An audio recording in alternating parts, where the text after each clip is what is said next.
Hi everybody, hope you're doing well. Do you want to take your leadership from good to great and to take your team from good to great?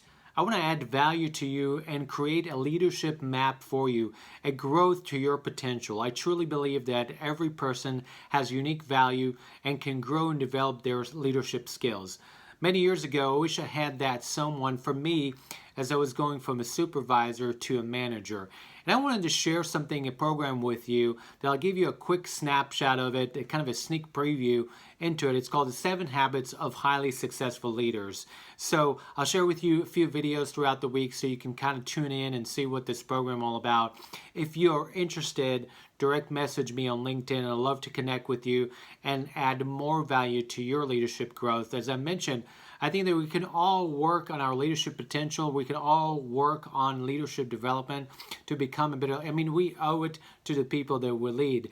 And the better you are as a leader, I think the better your team is. So let me dive into the very first habit, which is about clarity.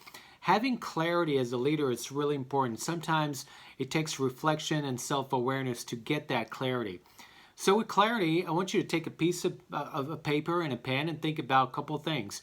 One is, why do you want to be a leader? What's your motivation for becoming a leader? Is it a title? Is it a position? Are there advancement in the company? So I want you to think about that, because I know for me, when I was developing as a leader, the concept of leadership has changed tremendously since then. Leadership back then was position and title and advancement and being part of a certain club of elites. So, you've got to find out inside your heart, and it's a reflection type of exercises. Why do I want to be a leader? And here's an example. For me, it's about the success of other people. I want other people to become successful so I can add value to them and I can develop them and train them to be more successful. Number 2, under the category of clarity, is be clear about your values. Values are kind of like guideposts that guide us in so many ways, in our relationships, in our decision making, in the growth and development of your own leadership. What I'm talking about here is actually people that modeled the values that you want to create in your leadership journey. So there may be a Gandhi or Martin Luther King or JFK. They had the models, or maybe your parents or somebody in your community. The next one is having a mission. Be clear on your mission.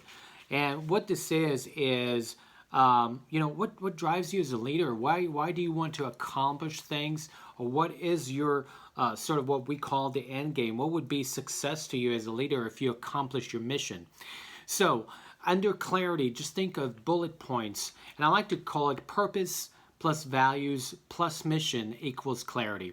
If you have those 3 areas under clarity, you're into habit 1 and you're creating effectiveness with your leadership. Because, before you can take people with you on this leadership journey, you got to be clear as a leader yourself. The better and more clear that you are in your leadership and who you are as a person, your character, your values, and what you're here to do. I'm not saying it's easier, because it's dynamic. You'll have those experiences throughout your life. So I appreciate you guys are tuning in to the first sneak preview of the 7 habits of highly successful leaders, and you'll see more in the next few days. Direct message me if you're interested in the full program. Take care.